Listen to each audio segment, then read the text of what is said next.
All right. All right. Hello, everybody, and welcome to Geopolitics in Conflict Show. Very, very excited to be with you on this Thursday. We got, uh, I know the topic already, NATO's summit already concluded, but you don't think of a topic like this one in these terms of what the topic is, the summit concluded, that's it, it's over. No, it's a long term. And this is why we decided to address this topic here, especially with the plan that NATO has by expanding to Asia. So, Yeah, NATO. I think the big thing about this topic Yeah. isn't necessarily, because the summit obviously concluded and Yeah, all of yeah. that. But I think the big conversation going forward really is about NATO's approach specifically towards China, because we already know that NATO's not a fan of Iran. We already know they're not a fan of North Korea. But this last summit was actually very aggressive towards China specifically. Yeah. And it's been very interesting here in the United States because we've had a lot going on in terms of, Donald Trump, and he, his very I mean, well, but there was a shooting at his at his rally, Yeah. and so that's taken up a lot of the news cycle here. And it's very interesting because even NATO leaders are saying the divisiveness in the United States is a really big problem and it's Yeah. very toxic. So I actually have a video of that later.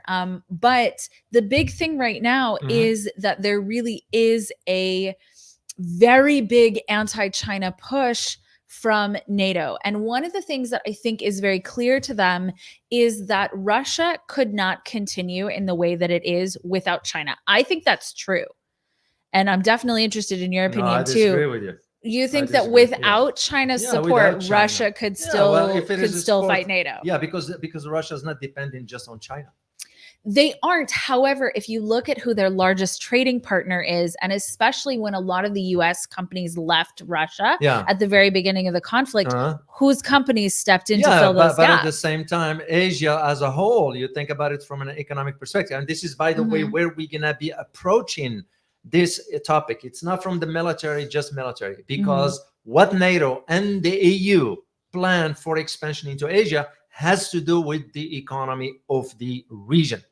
They are seeing where the economy of Asia is headed. Mhm. So to Russia, that shift has been happening before Oh, the absolutely. Ukraine conflict. Absolutely. So, but if we're not gonna just say, well, it's only China that is, yes, because China is a big Right. economy. China is buying energy. China Yeah. is expanding its investments with Russia. Absolutely. But also Russia is counting on other countries, the likes of North Absolutely. Korea, the likes of Iran, even Malaysia and Indonesia to a degree. Well, and So- even India to a large degree, because one of the things that I'd Well, actually what does India have to give well, Russia? so Nothing. I mean, what they well, get in oil, what India's Yes. giving Russia, what's giving them back Yeah. is political capital to a degree.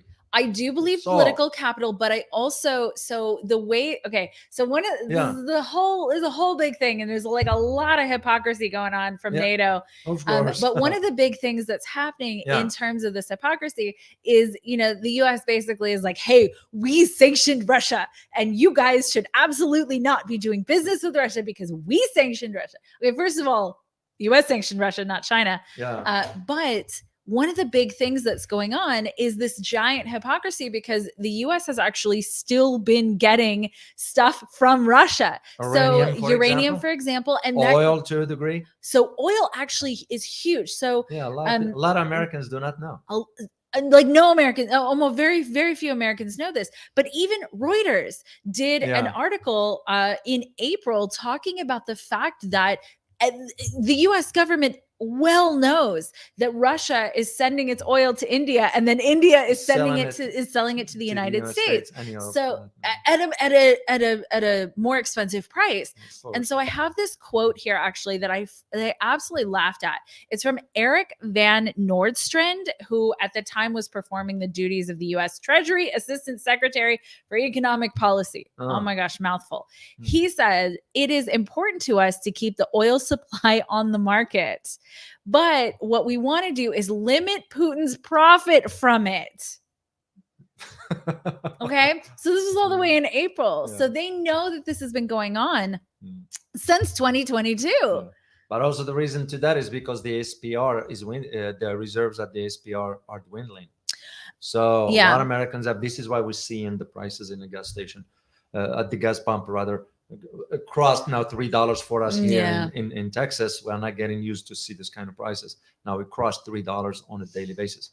Of course, now you start to see trickling down by a few cents here and there because of the elections. But it's just the idea of, China is supporting Russia from a different perspective, and it has nothing to do with it. This is why China hit back at NATO very strongly. I read the language of the foreign ministry, the statement they issued, because NATO used one key term, and that key term is enabler. That was part of their communique. Which to me was, well, hold on a second. And this is not about defending China, whatever. It just, it demonstrates the double standards for how NATO is articulating this final communique, knowing that, well, if we are to say that is China is enabling Russia, then who's enabling Ukraine? Right. That's literally the thing, because Ukraine is not, in fact, a NATO member. No. Ukraine isn't a NATO member. Now, where I have the problem with that final communique is that all countries approved it. Now, that I have a problem with. You take, for example, and I'm going to single out certain countries. You take, for example, Turkey. You take, for example, Hungary. But I think those are, okay, I'm just going to say this way. I think those are not accurate to how Hungary and Turkey are actually going to behave. And I think that, you know what I'm saying? I see your point, but in international relations, context matters. Absolutely. But now, could it be because Turkey and Hungary, and those are just examples, could it be that they are not in position to sort of stand on their feet? But if you don't stand on your feet, what does it say? Could it be that they're starting to push back behind the scenes? But what does it mean? Because the final communique, when it is issued, here is one key thing for you guys to keep in mind. Moving forward, anytime you hear a final communique, that means all the parties that attended the summit have approved it. Right. So this is what was different about, I think, one of the language in the G20 summit last time. There were some countries didn't approve it. So and just to go back to that idea of, from an economic perspective, this is what you need to understand. For NATO and the EU. And the EU, by the way, it's the back door of NATO. Oh, yeah, absolutely. They're both the same, two faces of the same coin. Except for NATO, you're going to have to think about who's really controlling NATO. Well, we all know this. This isn't all the history anyway. We all know who managed NATO and who dictate the terms. This is why other countries have no say. But this is not about the military aspect. It's the economy. Why is this? Is because when you think about now the productivity, or you compare it to the PPP, the purchasing power parity. When you take the BRICS and ASEAN and ACU, just let's move ACU aside, since it is more of a security than it is an economic, even though it's going to be moving into that direction. You think about the economy. Now, BRICS, just BRICS by itself, the production is about 31%. G7, or the EU, I'm sorry, the EU is about 29 to 30.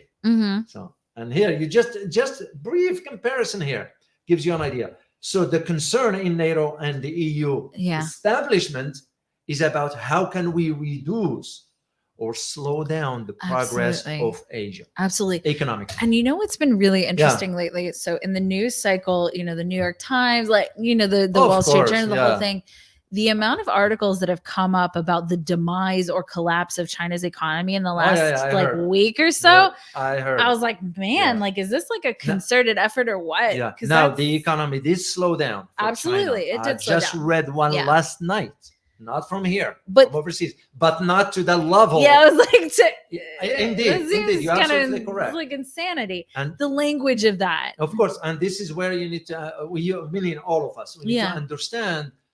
What it says versus how it is on the opposite end. And the objective that I want you guys to get, because you're going to be seeing it moving forward.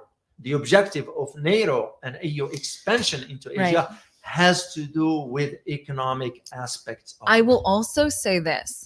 Okay. I think in this country, there is a very real possibility that Donald Trump will be the next president. Okay. right now, there is a lot of conversation about Joe Biden and about his fitness for presidency. Yeah. Okay. Mhm. Who is Trump really anti? Who is he really against? NATO. China. Well, China, that's one, but also NATO and China. Yeah, You're yeah, absolutely yeah, right. He's against yeah, both things. yeah, So if because the United States is an unquestionable powerhouse, okay? yeah. Now, is the United States in decline? Absolutely. Is the divisiveness a huge toxic problem? Absolutely. But the United States right now is still the biggest kid on the block. China is a close second, okay? Okay. But the US is still that big kid on the block. And so we're looking at NATO right now, and Russia has not historically been I mean, even Donald Trump, like during his presidency, was told, was called like a Putin lover, right? Like that he really, he really liked Russia. He really liked Vladimir Putin. That was like, the whole thing about Donald Trump. But who he has been wildly outspoken against is China and NATO. So I think it might be an interesting also play if they're really pushing towards like, okay, so Donald Trump wants to get rid of NATO, wants to get rid of us, right? Saying we're NATO. Yeah. And he wants to slow the growth or stop the growth of China. And so what did NATO just make its mission? It made its mission also anti-China. And so I'm very, very interested in how much of this is actually playing towards where they think the United States is headed. Now, there's been an anti-China rhetoric for years and years and years and years here, right? That China is the big bad. But I think that specifically because we're in an election year, because for better or worse, many people are questioning Joe Biden's abilities right now to continue. And if he doesn't continue, who is going to replace him? Yeah. As the Democratic nominee, as the Democratic well, they don't have presidential candidate? They don't have anybody really. Well, even with Trump himself is not. We don't have any statesman or leader that was going to lead the country into the direction. Well, and I think the majority of the United States sort of understands that right now. Like because we're the in system a really is bad. Corrupted. It's corrupted to the core. This is why I always believe in how to deal with those corrupted politicians. I have my way. Definitely. I wish I could. Definitely. I wish I could. You know what I mean, right? I know. You guys know what I mean, right? Well, because that's how you deal with it. There is no ifs and buts because that's part of where the problem is. Now, to go back to your point about Trump, I've already read and sort of trying to read between the lines his statement about Taiwan already. That tells me right there because Trump is no different. Right. Trump is no different. Trump's going to be controlled by the establishment inside, whether he wants to admit it or not. A lot of people do not know. Right. The presidency in the United States is just an institution, no more, no less. Yeah. The president himself or herself in this case, whatever case there might be, male or female, is that the president has no power whatsoever. So if we are hearing the narrative about anti-China, is because the establishment wants to push in that direction. Absolutely. It is also to divert the attention from really the failure of what's going on with NATO. Yeah. This is why. Oh, absolutely. I totally agree. So I totally agree. To me personally, and I speak for myself here, it became convinced. Of course, even during my days in Washington, we were like talking about, the expansion. And I was like in the back of my mind, why the heck are we going to expand for? Yeah. What is it for? We already gave our word to, man is as good as his word, but apparently we're not. Or honoring the agreements, what have you. And it became clear to me that NATO's expansion, and the EU for that matter, is about ensuring the slowdown of Asia's economy. Yeah. And the way you see this is you see it through the vassal states. Okay. I'm going to mention 5 now. One is I am still putting big question mark on. You got Japan, South Korea, Philippines, Australia, and New Zealand.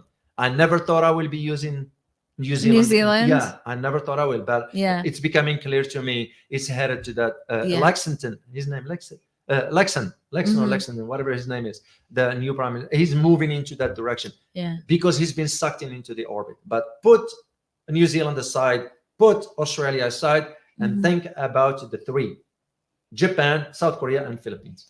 Well, what Okay. happened with the Philippines? What happened with the Philippines? We all know the tensions that took place between China and Philippines, Yeah. right? Yeah. We took advantage of that, and we pushed Philippines to the point that it was some major war Yeah. contact between China and US without firing a shot. Yeah. That took place. The thing is, we are seeing using Philippines, Yeah. but also Japan. And this is why that idea about Mhm. opening a NATO office in Japan, Right. but not in South Korea or Right. Philippines.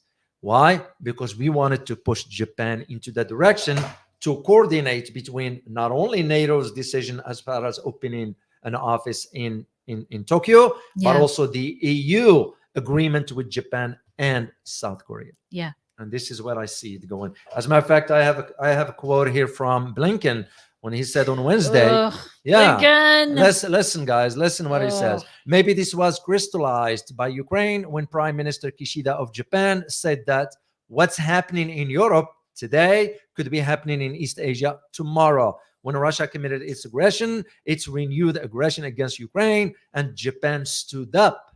South Korea stood up. Australia and New Zealand. Mhm. This was a reflection of that recognition that these challenges are linked. Mhm. End of quote. Read between the lines, guys. Read Yeah. between the lines. This is where the US is pushing those four to the forefront. Because Ugh. and you will Yeah. think by now those countries will think, Mhm. why not going to come to their defense? Yeah. Look at Ukraine as an example. Mhm. And this is why, once again, why I am convinced about the expansion of NATO and EU into Asia. It has to do with economics. Oh, I'm sure. I'm sure it does. And fundamentally, the United States has been trying to figure out how to slow China down, because as we're watching in Yeah. real time, China it has been for decades. This is not new. Yeah. And when the majority of the US production was being offshored to China, this was a big concern. It was brought up over and over and over again. What happens when this is inevitably where this Yeah. leads? And I guess politicians just kick that can down the road. They're like, that's the next guy's problem. That's the next guy's Yeah. problem. And so now we're sitting here and you cannot stop that progression forward anymore. No, You no. can slow No, it it's too down. late. But to what extent is the US going to slow it down? How many more wars are we going to get Yeah. into over economics? And is there a way to cooperate out of it? And one of the interesting things is that is not called for here. It's not called for anywhere in this document. Do you want to read some of this document, David? Sure. And I want to say thank you first Oh, to yeah. to Cecil Smith. Thank you so much for Thank your you. super sticker. Truly appreciate you for that. Okay. Because part of this communique is actually very pointed. You know, David, a lot of Yeah. communiques that come out of summits, you're just like, this didn't do anything. You know what I mean? Well, usually the communique gives you an idea about the upcoming policy. That's Right. why they use the term very carefully. It was one of my things that I've always done about summits. Mhm. And I used to follow from way back. You're looking at the last 30 years or so. I've always took interest in communiques. Yeah. Because communiques indicate to me personally Yeah, what where I'd be stuff's looking headed. at for next. Well, and it is interesting because a lot of times communiques don't really say much. You know what I No, mean? they don't. It's just jargon. But But there this will isn't be that. but there will be keywords into that. This isn't that. Okay. The PCR, People's Republic of China, has become a decisive enabler. This is number 26. I think it's 38 points. And China's in a bunch of these. Has become a decisive enabler of Russia's war against Ukraine through its so-called No Limits Partnership and its large-scale support for Russia's defense industrial base. This increases the threat Russia poses to its neighbors and to the Euro-Atlantic security. We call on the PRC as a permanent member of the United Nations Security Council with a particular responsibility to uphold the purposes and principles of the UN Charter, to cease all material and political support for Russia's war effort. This includes the transfer of dual-use materials like microchips, okay? Like that could go in a freaking refrigerator. Yeah. such as weapons, components, equipment, and raw material that serve as inputs for Russia's defense sector. The PRC cannot enable the largest war in Europe in recent history without this negatively impacting its interests and reputation. This keeps going, but it's basically like this. Yeah, it's the structure to highlight to NATO members that we stand united. This is about showing that we are united and all, which is not true. You all know this by now, guys. You won't be fooled by what the media is saying. So, but here is one thing that it's not been reported much on. Is that there has been now a conversation. Did you know that Russians and Chinese just conducted drills 2 days ago? On Sunday. Yeah. On Sunday, 3-4 days ago, whatever that was. Well, one of the things that came out of that is the conversation behind closed doors that Russia now is going to share with China the ways of how to deal with the US weapons. Wow. It's because what happened in Ukraine. We targeted the Abraham tanks. You know, we've been doing the Russians rather been doing this for. Now they're moving into the next level. And the next level, what they end up doing is that using jamming systems. As a former SIGINT myself, and I never disclose this usually. I don't talk much about myself before, but I used to do SIGINT intelligence in the military. So as a SIGINT myself, that capability, because the Russians deployed that one recently and jammed the Ukrainian systems, because the Ukrainian systems were using 2 Patriot missiles stations. The Russians jammed them. Wow. When you jam that, that means that's it. You can't do squat about it. So Russia now is going to be sharing that knowledge with China. And given what just transpired between China and the US regarding the electronic warfare, it will be like mind-blowing as to where this is going. And this is why part of why you are seeing now the formation or the transition of certain countries now thinking about, okay, how this is going to play out, except for the like of Japan, South Korea, Australia, New Zealand, and Philippines. Philippines, I feel bad for them. Philippines has been pushed hard to the forefront, but also because Philippines, Marcos assets are in the hands of the Americans. And this is where, to me, it becomes a question of which is first, your assets or the welfare of your citizens. Well, to me, that's what a great leader does when he or she puts the welfare of his people first. And I fundamentally agree with you, but we have watched good leaders throughout history who go against the desires of the United States be magically overthrown, or their plane just happened. Oh no, they're in an airplane crash or a helicopter crash. I mean, it's you would think that airplane crashes are very common based on how many politicians and celebrities die in them. I mean, well, the thing now is because it's much a different picture today than it was, let's say, 50 years ago. The conditions are different now, because if you compare Asia today to Asia 50 years ago, there is a big difference, economically speaking. And this is one of the things that worries the EU and NATO in general term. That is what concerns them the most, because it was always inside NATO. It has always been about ensuring that the domestic front toe the line. This is why they are concerned about, hypothetically, if Trump wins the elections, what is going to do? Trump won't be able to do much. Take my word for it, guys. Because they will take him out if it comes to that. I'm very concerned. It's the norm, because well-being, you don't go against the establishment by yourself.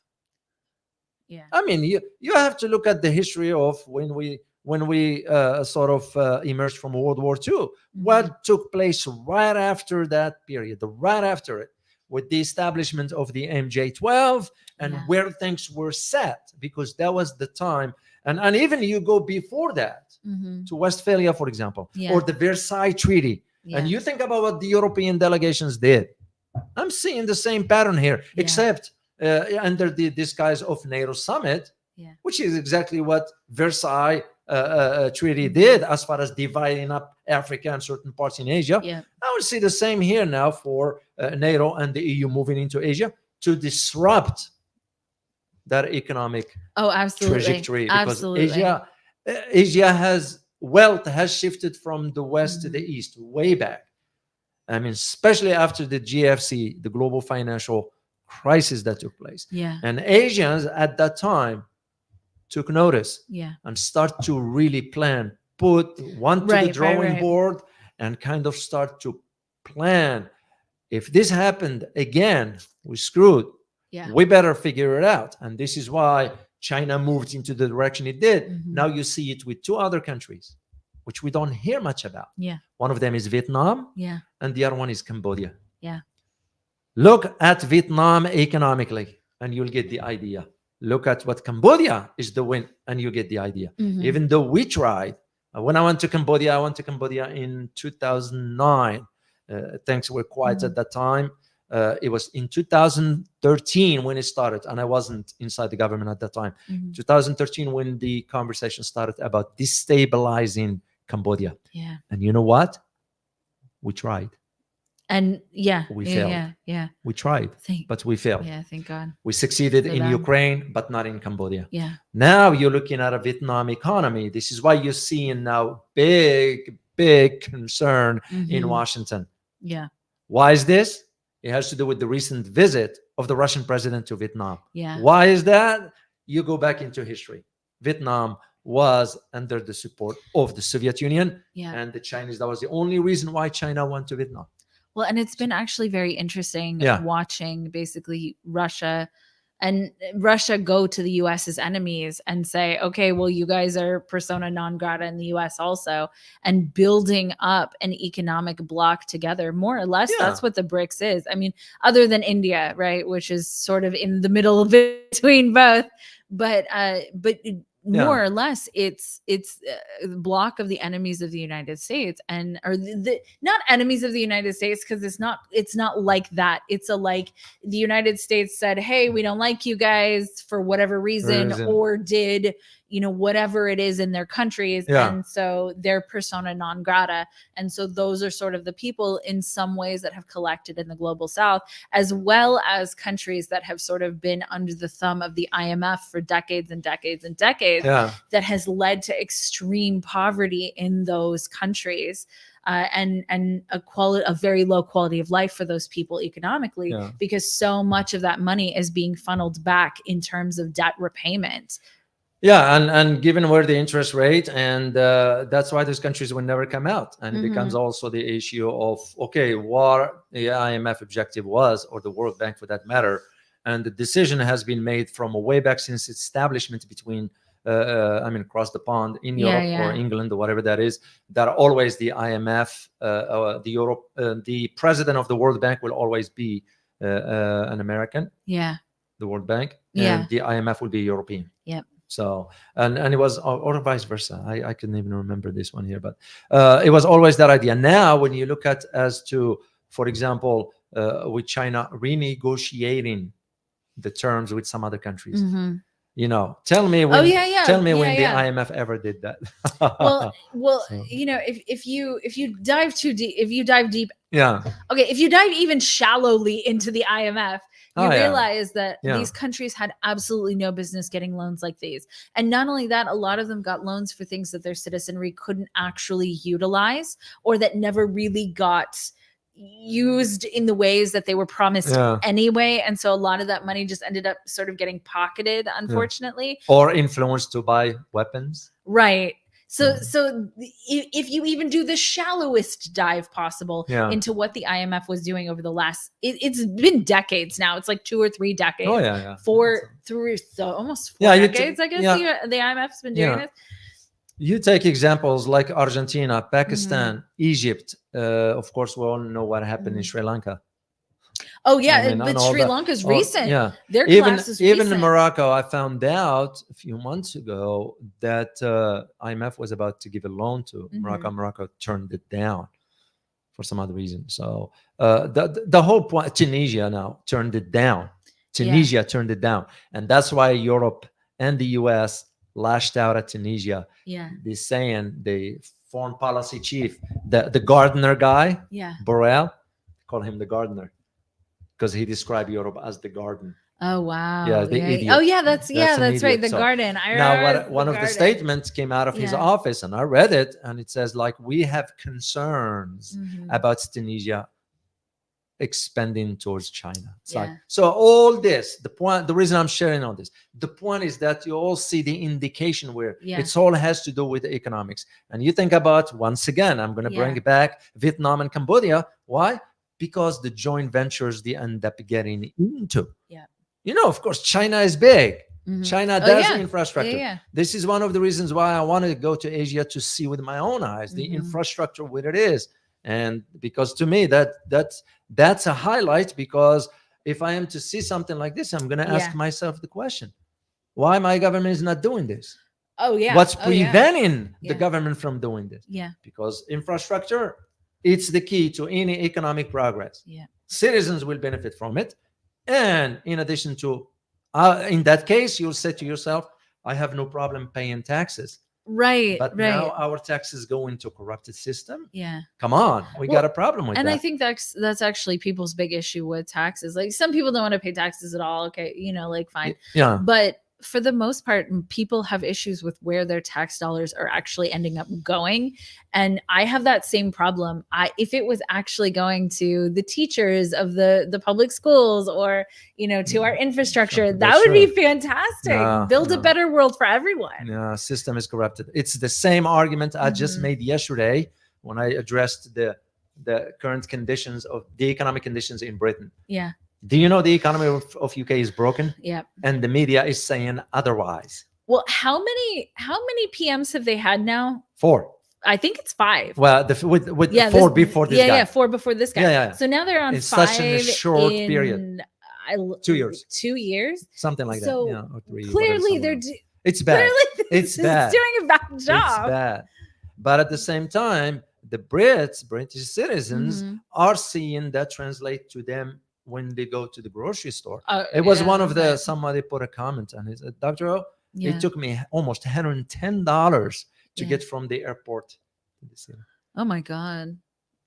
But I mean, I don't know. I've taken Ubers recently and they're that bad. Yeah, it's kind of, well, same. Yeah. We don't need to go to England. You think Yeah. about it here Yeah. in the US. I mean, we go to supermarkets. We average citizens. Yeah, it's I super go fun. and buy stuff and I look Yeah, at, it's terrible oh, actually. did I spend $175? What did I buy? Yeah. And I 2 little bags of groceries and I somehow usually it's like don't buy $200. junk stuff. I don't. No. I buy what I need, and that's about it.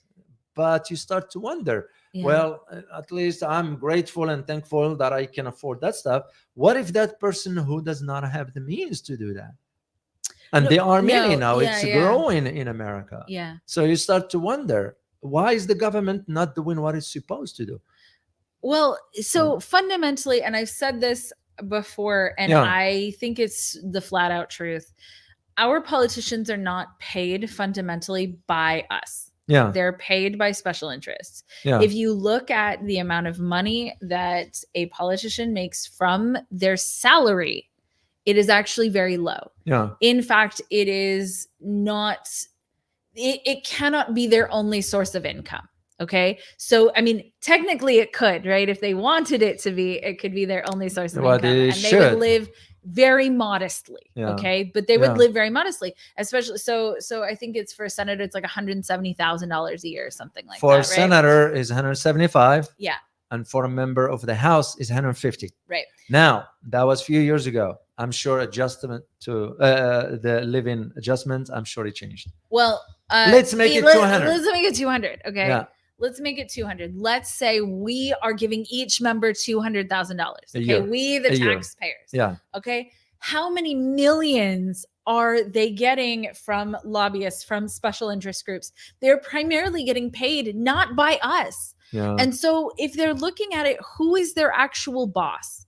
Right? It's Your not us. boss is the one that signs your paycheck, right? If you live Yeah. if you work in a regular company, if you work for, wherever, who is your boss? It's the one that signs your paycheck.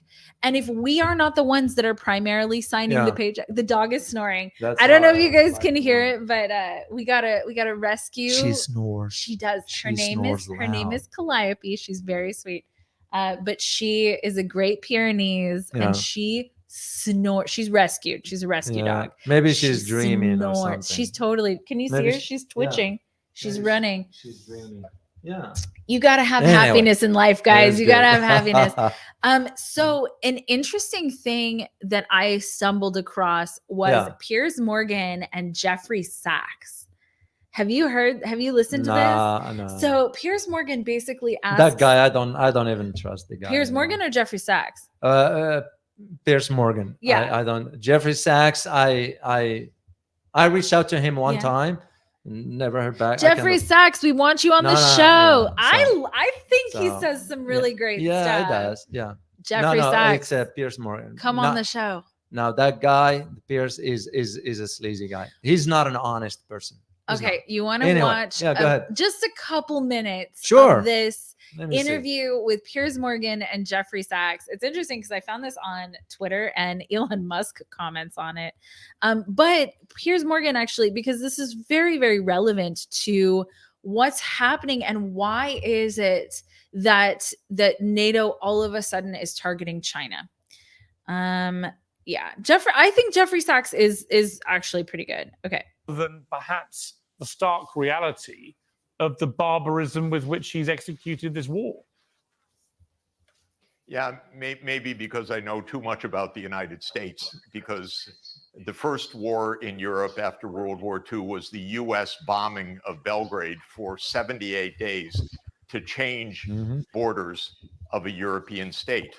The idea was to break Serbia, to create Kosovo as an enclave, and then to install Bondesteel, which is the largest NATO base in the Balkans, in the Southwest Balkans. So the US started this under Clinton, that we will break the borders, we will illegally bomb another country. We didn't have any UN authority. This was a, quote, NATO mission to do that.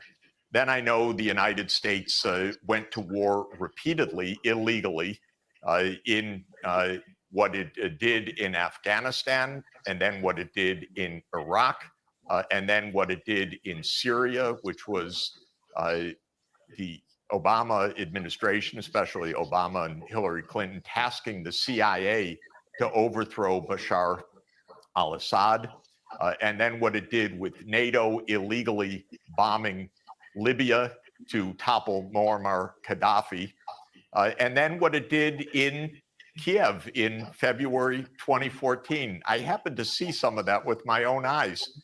The US overthrew Yanukovych together with right-wing Ukrainian military forces. We overthrew a president. And what's interesting, by the way, is we overthrew Yanukovych the day after the European Union representatives had reached an agreement with Yanukovych to have early elections, a government of national unity, and a stand down of both sides. That was agreed. The next thing that happens is the opposition, quote unquote, says we don't agree. They stormed the government buildings and they deposed Yanukovych. And within hours, the United States says, yes, we support the new government. It didn't say, oh, we had an agreement. That's unconstitutional what you did. So we overthrew a government, contrary to a promise that the European Union had made. And by the way, Russia, the United States, and the EU were parties to that agreement.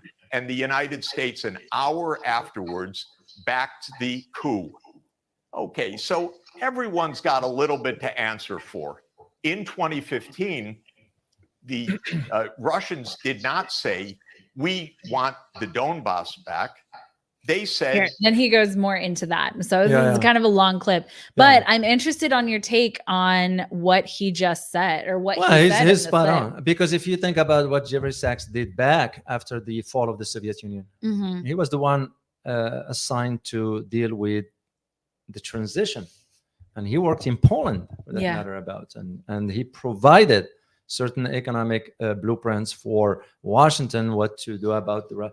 And they rejected it in Washington. They didn't want it. So it was never an intention in Washington to keep its word after. This is why the Russians, you ask the Russians, most of them, they care less they never cared for Mikhail Gorbachev, because Mikhail Gorbachev kind of, the West played him, and I don't know whether he was for after the what's the word I'm looking for, sort of the patronage of the West. What, to me, it was like, this is why he's not, he didn't.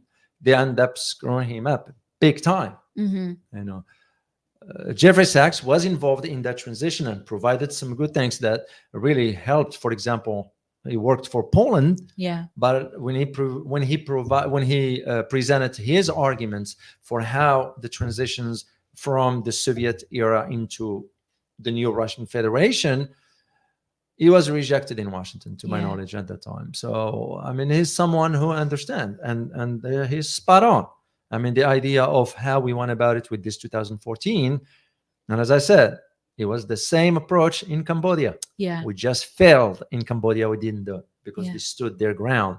In Ukraine, it was a different story. And it's unfortunate that it turns out the way it turns out, because when Russia gives up Ukraine, they never thought about taking it, whatever. But now, even if the Ukraine wants to negotiate, they don't hold the cards.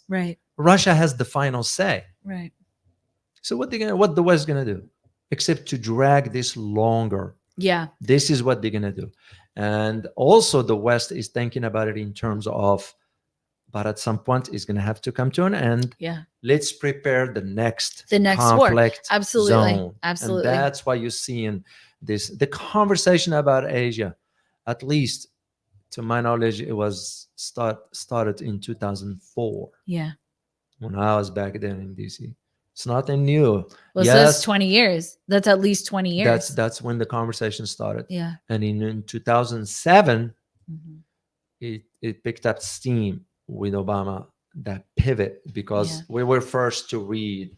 When you work inside, you have access to, before it makes it to public, or before it declassified, you read the strategic assessment or report that usually is prepared for Congress. Well, usually there are two versions of that. One presented to Congress, but there is an internal one that goes inside the intelligence community, the Pentagon and State Department. That'd be the one I'd be interested in reading. Exactly, and that's why we had a chance to read. Yeah. So, and you start to see the language indicating, okay, we're gonna have to aim now at Asia. Yeah. And that's, to me, where it became clear, because it became also clear to us we're not gonna be defeating militias in Iraq. Yeah. Because I went to Fallujah and I saw that, and I was like, you ain't gonna defeat it.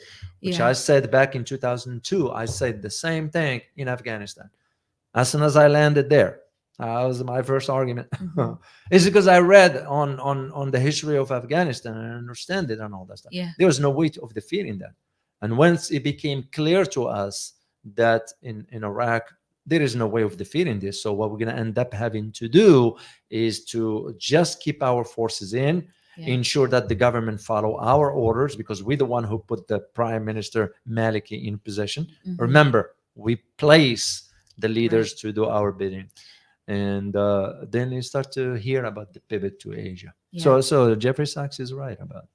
Spot on, because what we've been doing is, and what pains me as an American is all this has nothing to do with the welfare of an average citizen. This is what saddens me the most. The most. Average citizen in the street will have no clue, no idea what's going on in the world, because the media spins whatever. Well, and it's interesting for, as I was doing, as we do research, as we pay attention to things, is I stumbled upon an MSNBC. I forgot who it was, an older lady. I forgot what her name is.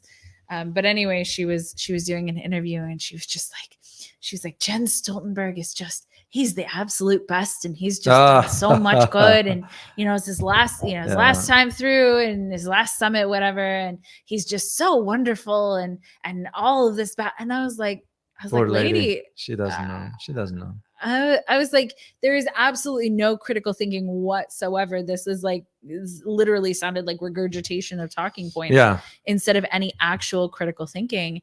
And you know, it's very strange to me that fundamentally the EU and the US are shooting themselves in the foot economically. And I wonder what percentage of this, you know, so one of the big things right now is that China is, you know, dumping our treasuries, and, you know, China is sort of attempting to decouple in its own way from the United States and search other markets. And they do have the way, by the way.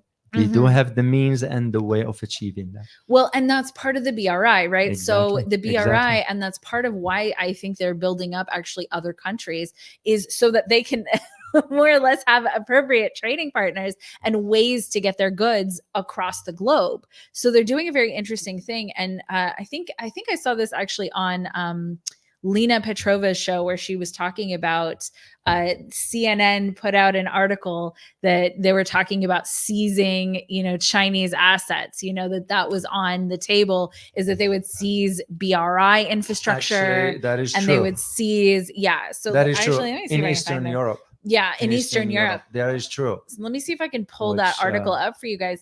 But it was very interesting because there is the conversation about seizing Russian assets. Even the Saudis, that's what we did our last show on. The Saudis were like, absolutely not. You cannot do this, because it breaks trust for the rest of the world. And so for the rest of the world to take a look at the idea that Europe, basically the US and Europe, could seize Chinese assets, could seize Chinese infrastructure, is wild. That's what you do when you're at war. When you're at war with a country, what do? You seize their assets, you seize their businesses, and you take them over as yours. But I think it would be very remiss to be in a war with China, and even as much money as we've thrown at Russia, that hasn't turned into a victory at all. No, not at all. And this one falls in line with I think Francis Tango, I think you were mentioning about how many the army troops that China has. Well, for the whole military active, you're looking at about over 2 million. 2 million over. You're looking at the reserves is about 500,000, and the paramilitary is 500,000. So total, almost 3,100,000. Yeah, that's how much. Just to FYI, because I remember I looked at the chat on the chat box, and I saw something about this one. So you kind of back in the day we were, and remember those numbers are changing. That's, to my knowledge, back from the time. This is why we won't stand no chance against the Chinese. I'll say it straightforward.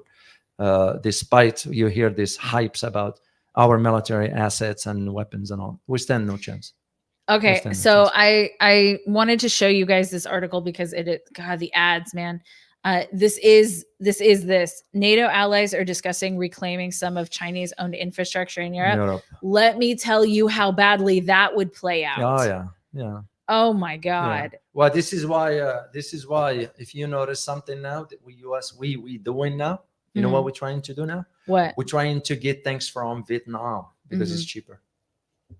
The same way we did from China. Absolutely. But it's not gonna work anyway, because we were trying to woo the Vietnamese into, but Vietnam is also smart enough to know. Well, how can you trust the American after what they did to you? And that's the thing. Like Vietnam, there are still people who were alive who remember that one. So I think that's an interesting choice. And I think that's one of the things that Jeffrey Sachs is actually speaking to is the rest of the world watched the United States not follow through on its promises, and the EU also not follow through on its promises over and over and over again. And here in the United States, we don't know that. There is no mass media that is talking about all of these promises that were broken.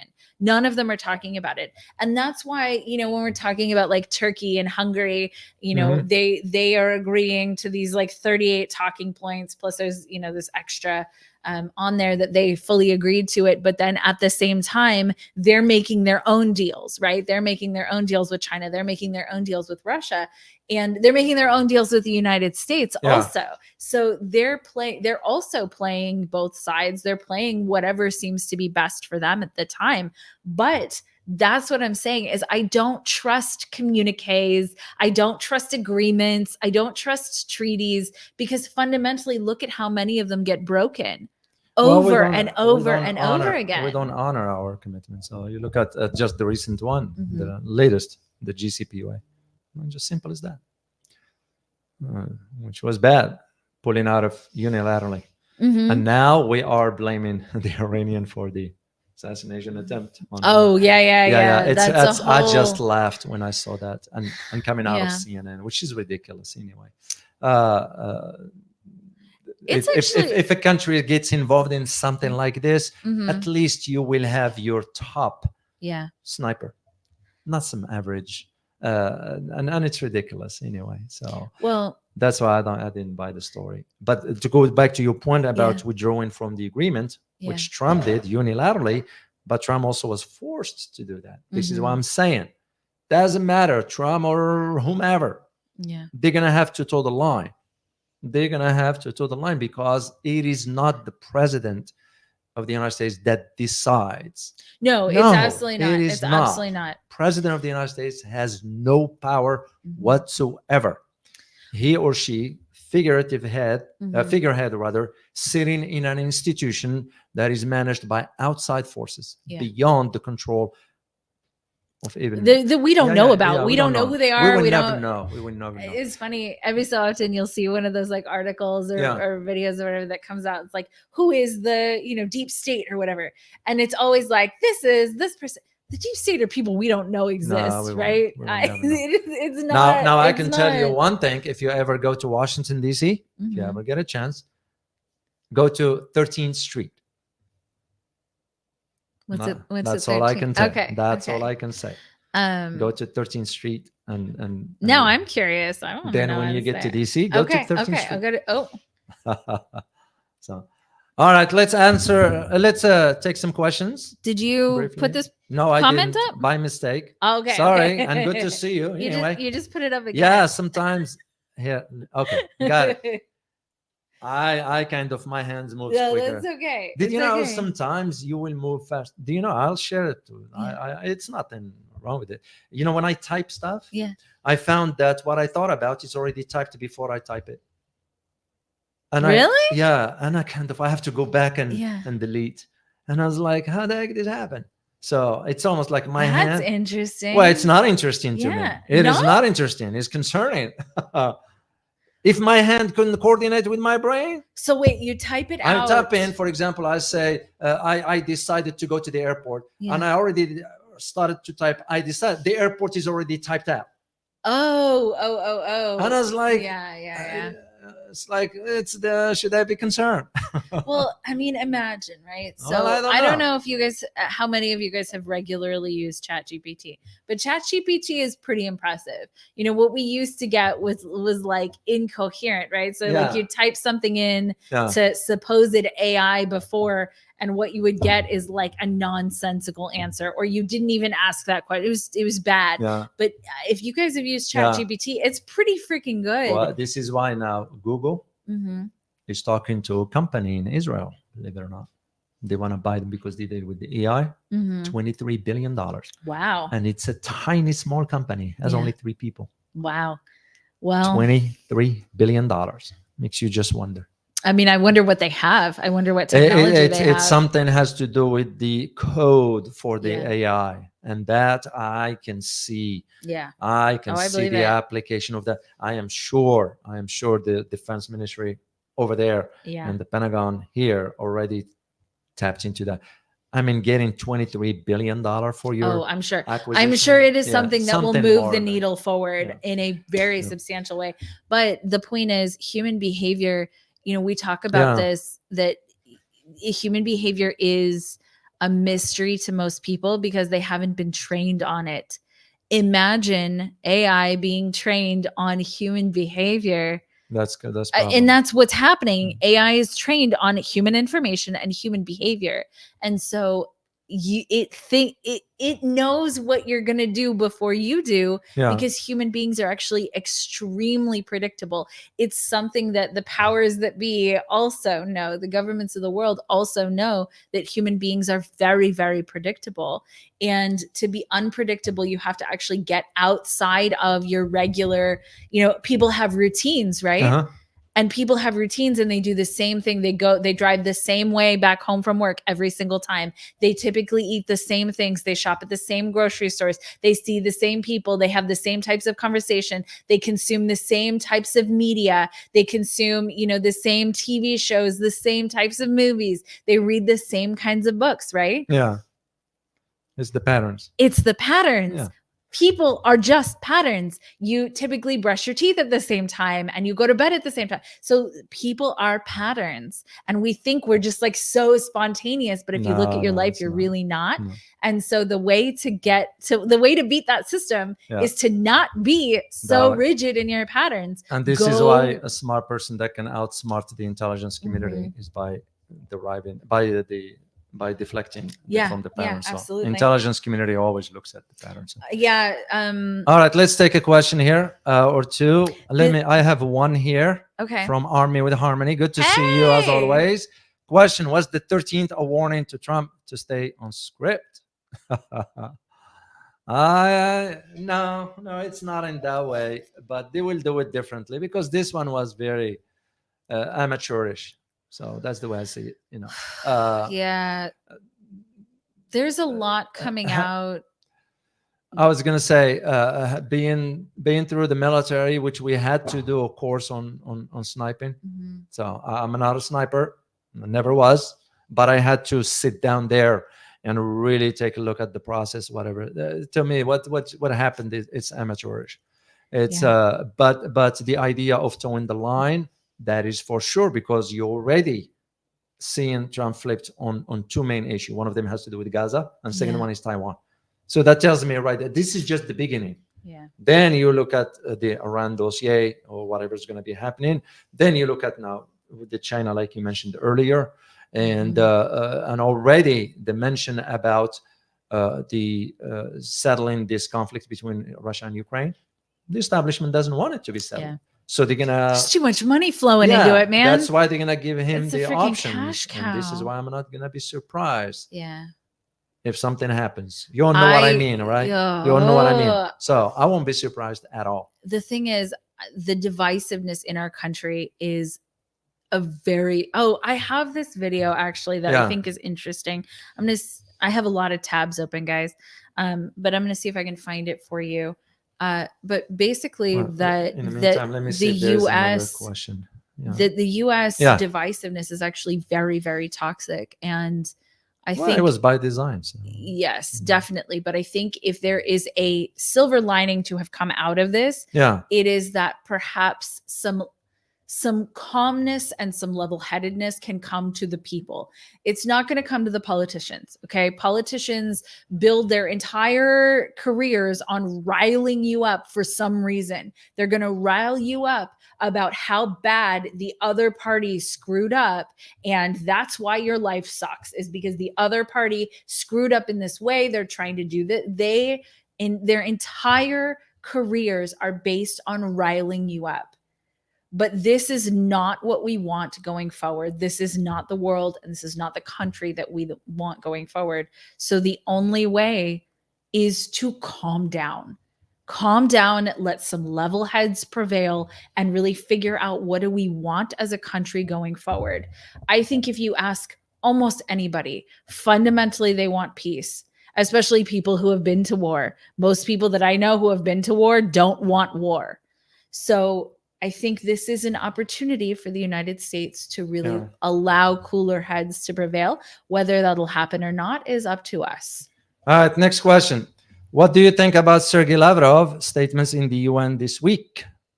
So, do you want to answer that? No, go ahead. I'm Okay. trying to find this video. It's spot on because he had to face them right there on a forum or platform that's the UN Security Council. And the words, and I listened to it. Of course, I listened to the translated version of it. And the words are again measured because Lavrov is a statement. The guy's been around for a long time, and he went through the ranks, so he understands the developments of and the power of, for example, issuing those key figures. Because here's the thing: you will think about it. Why wasn't the representative of Russia at the UN Security Council delivered the speech?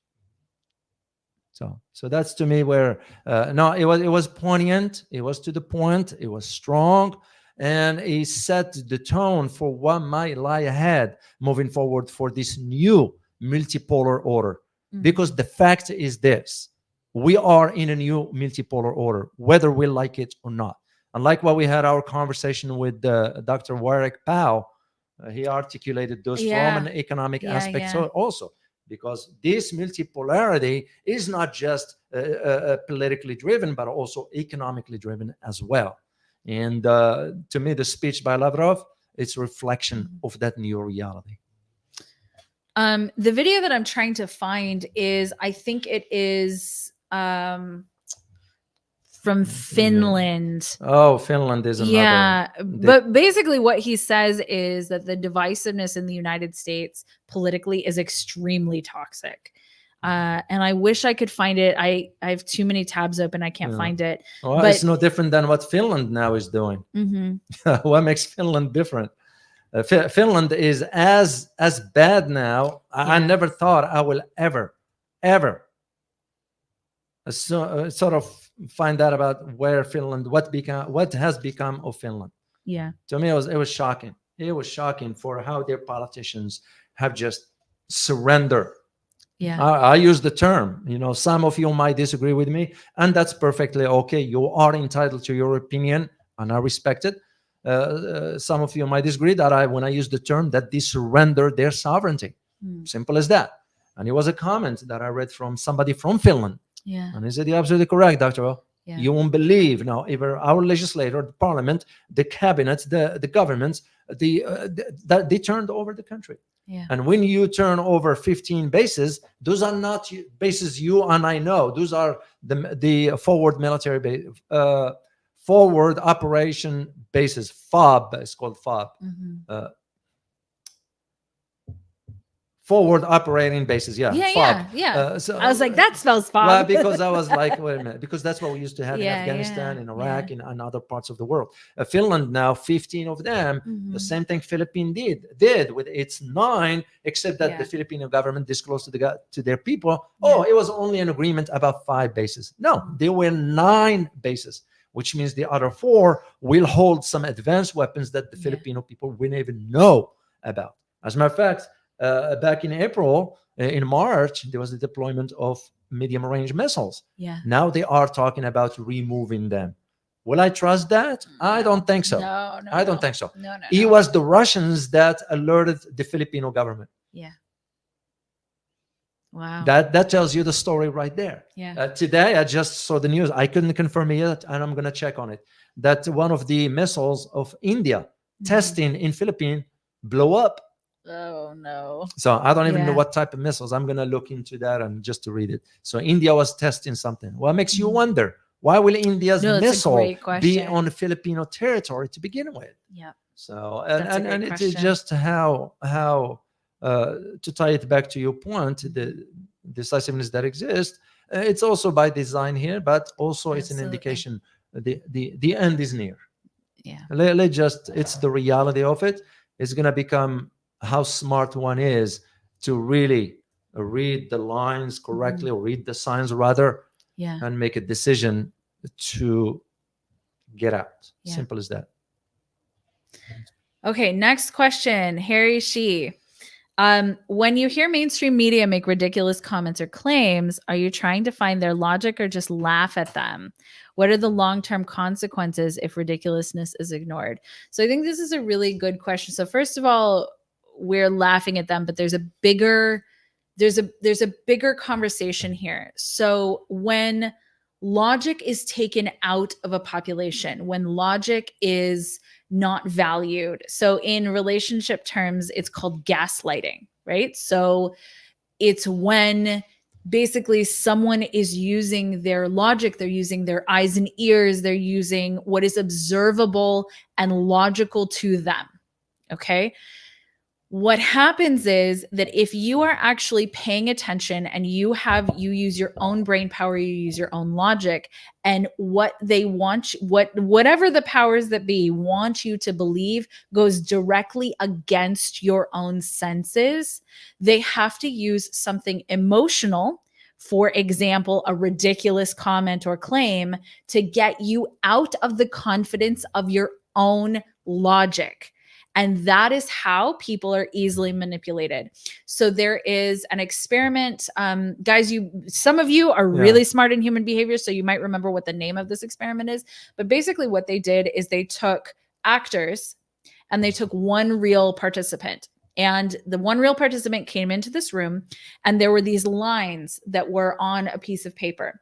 And they asked the participant which line was shorter than all of the other lines or longer than all of the other lines. And so the participant would look at the lines, as a guy in a, white lab coat, and he's asking all these questions, very, very official, very serious. So there was one line that's very obviously much longer than the others. Okay. And so what they did is they had all of the actors point to the shortest line. And so the person would look at this long line and be like, how is it possible that everybody thinks that this is the longest line? It's not.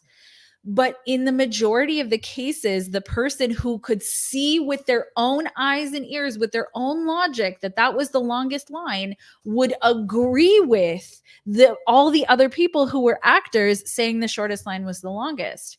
So if you take logic away from someone, they will go with the crowd.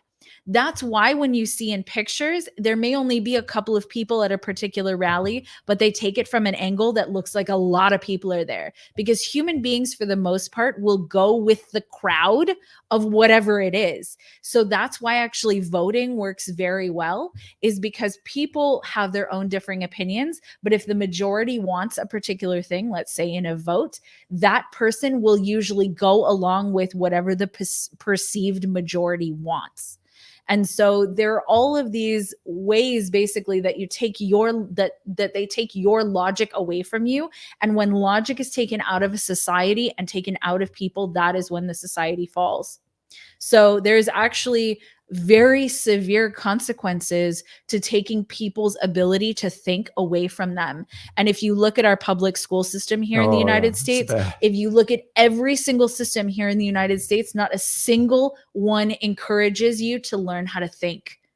They encourage you to go with the crowd, learn what's in the textbook, and then regurgitate it on the test. So every single person knows the exact same information, whether it's correct or not. But you are not taught to think in this country. And this is the direct result of that, because you cannot go and attack other countries. You cannot, ignore and get rid of all of these treaty agreements with a population that is paying attention and that is able to think. So there's a very severe long-term consequence to that. And that's why you guys are here, is because you are logical thinkers. You're free thinkers. And that's what the world needs more of, because a free thinker who has confidence will actually change the course of the world. So that's my 2 cents on that question. All right. Do you want to take another one, David? Yeah, we'll take one more. Okay. Let me see. Because I have to go work on my Asia trip plan. Okay. There's nothing there? No, there's a bunch here. Okay. Let's see. Let's see. Okay. This one. Hairless ape. That's a very funny name. Question. May take a whole video to answer. What do the terms left and right mean now, if anything? And why the change from communism to capitalism? That is a large question. What was the question again? Okay, so the question is, what do the terms left and right mean now, if anything? And why have we more or less changed to capitalism. To out of answer communism. those, we're gonna need another hour. I know. In the short term, the way I understand it now, it's just for us here in the US, Mhm. this right and left is the reflection of that decisiveness that exists within Mhm. the ideological thinking Yeah. between the Republican Party and the Democratic Party. So that's what's at the heart of it. Of course, that comes with the your beliefs, your values, your system of how you think of a government should be, your fiscal discipline, and so forth. That's where it's and the term is used in a wrong direction, in a wrong way, by Mhm. almost insulting now the other group. Oh, he's yeah. a far Yeah, right. yeah. He's a far left, and so. Yeah. But all converge on one reality, and that reality is that decisiveness that exists because both ends couldn't see the truth for what it is. Why? Because the system wants them to be that way. They don't want them to see that. The government, if there is one thing the government fears, it fears an informed citizenry. Yeah. That's what the government fears the most. It's not about you having weapons in your home. It's not about this, about that. It's about you challenging the government logically because you have knowledge, you have information. Yeah. So when you hear these terms of right, left, that's how I understand it here. I don't subscribe to any. I don't even use the term. This is the first time I even used it because I don't believe into that stuff. Now, if you take this on the level, on international level, it is the same arguments can be made now in Europe. You look at the far right emergence to Europe. Absolutely. And a family in France, in Holland, and they're telling me already now the Fielders in Holland. Francis Tango, you are in Holland. So cool. Yeah, That's cool. I didn't know that. Fielders, it's the far right. It's considered far. Well, what is the far right? It's just certain approach to certain policies, anti-immigrants, anti-Muslim, anti-whatever. Yeah. Well, at the same time, it's their country; they can decide whatever. Right. But it just they have to put that label into it. Yeah. The other thing, and the last thing I'm going to say here, is the communism and capitalism. Capitalism. This one to me is the idea of now you start to begin to see the efficiency of a system. So will it be fair for me as one who lives in a capitalist system to say the system is not working?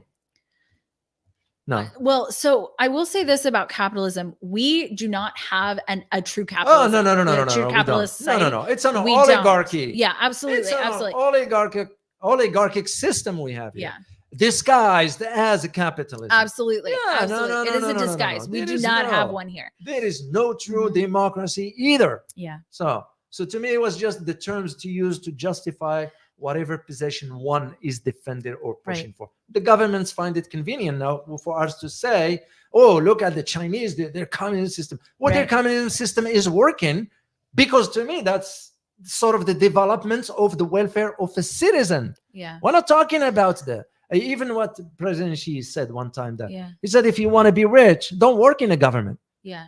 Well, he's right. Well, but at the same time, China's also not communist. So China also has enormous flavors of capitalism. Yeah, they do. That's why their system is what it is as far as business. Right. Exactly. So I do think you're absolutely right that these things don't actually mean anything right now. No. They've meant different things throughout history. It's easy. So human beings have a deep need to belong. We have to belong somewhere. And that is because historically, if we didn't belong somewhere and we were not viewed as valuable, we were kicked out of the village and we couldn't survive on our own. So there's a very legitimate reason for needing to belong that humanity has. The problem with that is that we don't live in tribes of 75 people anymore. Okay. We live in these giant cities. We live in communities where we don't know our next door neighbors. We don't know anyone. Okay. And so the problem with that is that we still need to belong, though, because we still have that deep seated kind of, hairless monkey, hairless ape part of us that needs to belong. And so it's hard to belong in such a complex world. And if we were to say, well, we're actually an oligarchy and not capitalist, and Chinese, even though it's the Chinese Communist Party, they're not really communist. Yeah. So if we were to say that makes it really complex, and people, they just don't have the bandwidth for that. Judge them or not, but they don't. Yeah. And so people want to hold on to and belong to something simple. So if you say communist versus capitalist, if you say right versus left, people can look at that and say, okay, I'm this, and then make their identity that. Yeah. And I think that that's what that means right now is Yeah. like, can you be manipulated by this particular argument, or can you be manipulated by this particular argument? Yeah. Which argument are you most likely to get angry about? And then you're the opposite thing. Well, that's why you're seeing here in the US, the pushing for the term CCP instead of CPC is for a reason. Yeah. There is the reason for that, to ensure that distinction or that difference is ingrained into the masses, because they don't know, they don't understand. So anyway, well, we guys hope you'll find this conversation here very interesting. And of course, we will be looking for doing some interviews soon. And hope you enjoyed the conversation with Dr. Warwick Bao. Of course, we can always have him back here. Man, I really like talking No, to him. he's That was a great interview. I really enjoyed it. Did you know that a lot of people do not know that he was an advisor to Kevin really? Rudd? No, Nobody. yeah. He's one of those. He's a friend. I consider him friend because I usually don't use this term. We communicate a lot behind the scenes. So he and I will. But we're gonna have some other guests for you because we want you to have a sort of a plethora of not only information but perspectives for you to have a better understanding, depending again where you sit. So, and we look forward to arranging for all this. So, as always, thank you all for your support. By the way, we truly appreciate you for that, because it goes without saying how much we appreciate that. So, and we don't take it for granted. We want you to know this one here. So it's just us. Yeah. You know, this is why sometimes you guys notice, and I'm sure, and I'm going to say it because I don't sugarcoat things. You know, sometimes we do those sponsored video, because that's what help us also keep this moving, because there's a lot of cost we're involved. super grateful to our sponsors. Like, you guys you, need sponsors. to understand the reality of that. Yeah. And they trust us. Yeah. They trust us because the quality of information we share. You know, we don't talk on the top of our heads here. So, and we appreciate you for supporting that as well. Well, so. and I think everyone on YouTube has sponsors. You can't survive without sponsors. So deeply thank you to our sponsors. Well, I wish it will be someone who said, we'll be happy to help you with building brand new studio, and we'll be happy to hire new staff and you know. Well, hey, if you are out there, let us know. So anyway, guys, as always, prepare yourself for changing world order. Till next time. Bye-bye.